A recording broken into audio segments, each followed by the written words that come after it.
হাসানুন সহিহ। হাদিসের ভিতরে আল্লাহ নবী বলে গেছেন এই পাঁচটা শাসক তোমরা দেখবা।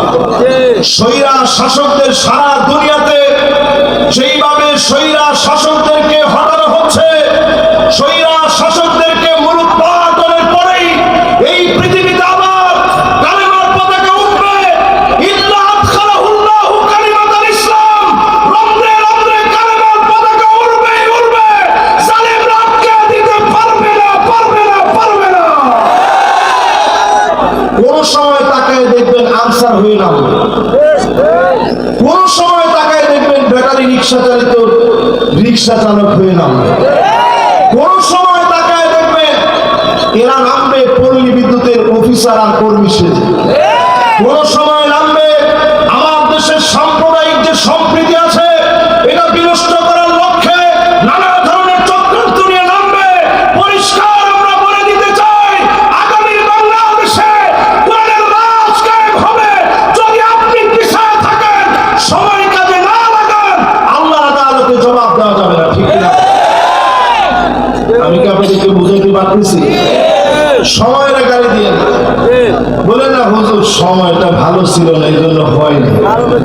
আজকে থেকে বলেন ইনশাআল্লাহ দিন বিজয় হবে। জোরে করেন ইনশাআল্লাহ। আস-সাইউ মিন্না ওয়াল ইতমামু মিনাল্লাহ। চেষ্টা আপনি করে দিন যদি বিজয়ী না হয়, আপনি চেষ্টা করার কারণে যিনি কবুল করে নেবেন তিনি কি? এবার 3 আয়াতের চলেন দ্বিতীয় অংশের দিকে যাই। ইন্নাল ইনসানা লাফি খুসর, নিশ্চয়ই সব মানুষ ক্ষতির ভিতরে আছে। সব মানুষ কিসের ভিতরে? আরো আসতে কল। এবার যে ক্ষতির ভিতরে আছেন আমি কয়েকটা উদাহরণ দিই হাদিস থেকে, আপনি একটু মিলাই মিলাই নেন। ক্ষতির ভিতরে যে আছেন প্রমাণটা কি? ক্ষতির ভিতরে আছেন বোঝার জন্য বুঝেন, এমন সময় দুনিয়ার ভিতরে চলবে মানুষ এমন চরিত্রহীন হয়ে যাবে, হাত্তা তুত্তাখাদাল মাসাজিদু তুরুকা, মসজিদ থাকবে, রাস্তা দিয়ে হেঁটে হেঁটে চলে যাবে, মাগার নামাজ পড়ার জন্য মুসলমানের ছেলে মসজিদে যাবে না। এরকম মুসল্লি সারা বাংলাদেশে থাকলেও সরঙ্গার মাটিতে একেবারেই নাই। তবে এইখানে যারা বসছে তারা নামাজি মানুষ, তো এই জন্য আশেপাশে কিছু বলেন না। এখানে মানুষের চেহারা দেখে আমার মন ভরে গেছে, এরা সব নামাজি লোক, এরপরও তো কিছু করে। যারা আজকেও নামাজ পড়ে না তারা মাথা নিচে দিকে দিয়ে রাখছে যে হুজুর আজকে এই ওয়াজটা বাদ দিলে হবে। এবার যারা নামাজ নাই যাদের, এরা কি আমাদের নেতা হতে পারে? নামাজ নাই যাদের, এরা কি আমাদের কর্মী হতে পারে? নামাজ নাই যাদের, এরা ইসলামের পরিচয় দেওয়ার অধিকার নাই। নামাজ নাই যার, মদখুরের চাইতে সেই লোকটা খারাপ। মাশাআল্লাহ, একজন পিচ্ছি সেইভাবে ঠিক বলছে, ওর ভিতরে হিম্মত আছে যে হুজুর এই ওয়াজটা বেশি করে করে। আল্লাহ মাফ করুন, এখানে 5 জন লোক যদি মদ খেয়ে মারা যায়, এই সংবাদ আমাদের জননেতার কাছে পৌঁছাইতে সময় লাগে কতক্ষণ? মারা যাওয়ার 5 মিনিটের মধ্যে ফেসবুকে চলে আসবে যে সরঙ্গায় 5 জন লোক মদ খেয়ে মারা গেছে। হায় হায় হায়, সারা বাংলাদেশ ছড়াই গেছে। কিন্তু এই যে প্রতিদিন বেনামাজি মারা যাচ্ছে কেউ কিছু বলতেছে না।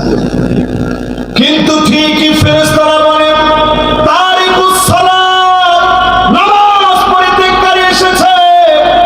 আমরা ক্ষতির ভিতরে ডুবে আছি।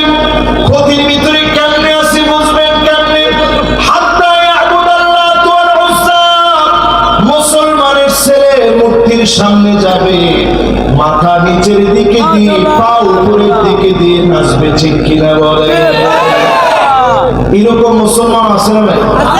পার্সেন্টেজ করে দেখেন, একটা হিন্দুদের মন্দিরের ভিতরে যখন পূজা হয় 60% মুসলমানের ছেলে নাড়ু খেতে যায়, লাফালাফি করতে যায়, নাচ গান দেখতে যায়। এইরকম যারা যারা যায় তারাই এই পৃথিবীতে ক্ষতির কারণ। ঠিক না? আল্লাহ নবী হাদিসের ভিতরে জানায় দিলেন হাত্তা তাতরিবাল ইয়াতুনিসাই দাউসিন, এমন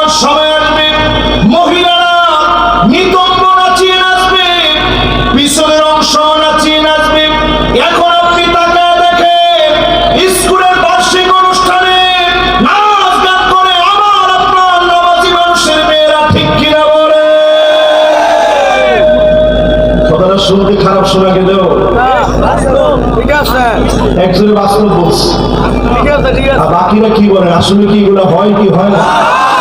1450 বছর আগে রাসূল বলে গেছেন, কেমন যেন আমাদেরকে দেখে দেখে বলতেছেন। নবী বলছেন দিল খরাসা নামক মেলার ভিতরে যেইভাবে নারীরা নাচতো, এইভাবে করে নাচ গান সব পাইকারি দরে শুরু হয়ে যাবে, পুরাপুরি আমাদের সমাজের ভিতরে শুরু হয়ে গেছে। 30 বছর পিছনে গিয়ে দেখেন, সরঙ্গায় কোন স্কুলে যদি এইরকম ঘটনা ঘটতো, বড় বড় মেয়েরা যদি এরকম নাচ গান করতো, নাচ গান করার পরে সঙ্গে সঙ্গে বাপ শিক্ষককে দেখে বলতো, আপনার কত বড় সাহস, আমার মেয়েকে আপনি নাচাইলেন কেন? ঠিক কিনা বলে? আর এখন বাপ নিজে গিয়ে মেয়েরই জিজ্ঞাসা করে কি কি ড্রেস লাগবে বাপ, তুই আমার মেয়ে বলে আপনার সব আছে, খালি পায়ের ঝুনঝুনি গুলো নাই। ঠিক আছে, সব এনে দিব, কিন্তু তোর কাছে একটা নাচে কিন্তু তোমার ফার্স্ট হওয়া লাগবে। এইরকম নির্লজ্জ বেহায়া অভিভাবক দিয়ে দেশটা ভরপুর হয়ে যাবে। আজ মানুষের রন্ধ্রে রন্ধ্রে নির্লজ্জ বেহায়াপনা রন্ধ্রে রন্ধ্রে ঢুকে গেছে। ঠিক কিনা বলে?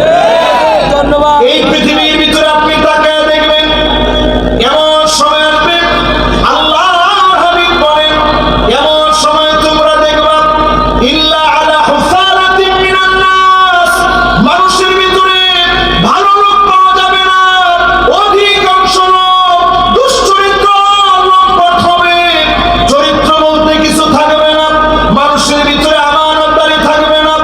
এখন আছে একজনের কাছে আছে আমানতদারি আছে। আমাদের দেশে পিয়নের যদি 400 কোটি টাকা হয়, তাও আবার দুঃখ করে বলে যে আমার পিয়নের 400 কোটি টাকা। তাহলে আপনি চিন্তা করেন আমানতদারিতে কি অবস্থা হচ্ছে। এই বাংলাদেশের মানুষ দেখেছে 2টা মন্ত্রণালয় চালাতে গিয়ে, শিল্প মন্ত্রণালয়ের মতো একটা মন্ত্রণালয়, কৃষি মন্ত্রণালয়ের মতো একটা মন্ত্রণালয় চালাতে গিয়েও 1 টাকার দুর্নীতি তারা প্রমাণ করতে পারে না। এটা আমাদের জন্য বড় অর্জন, এটা আমাদের জন্য বড় পাওয়া। মানুষের ভিতরে দুর্নীতি বেড়ে যাবে।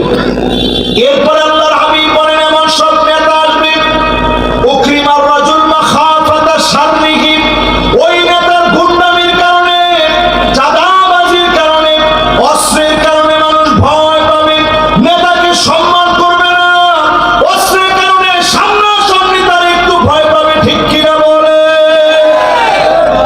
পিছনে যাওয়ার পরেই বলবে, আল্লাহ এত মানুষ ঠাড়া পরে মারা যায়, আল্লাহ তারিখে আপনি দেখেন না।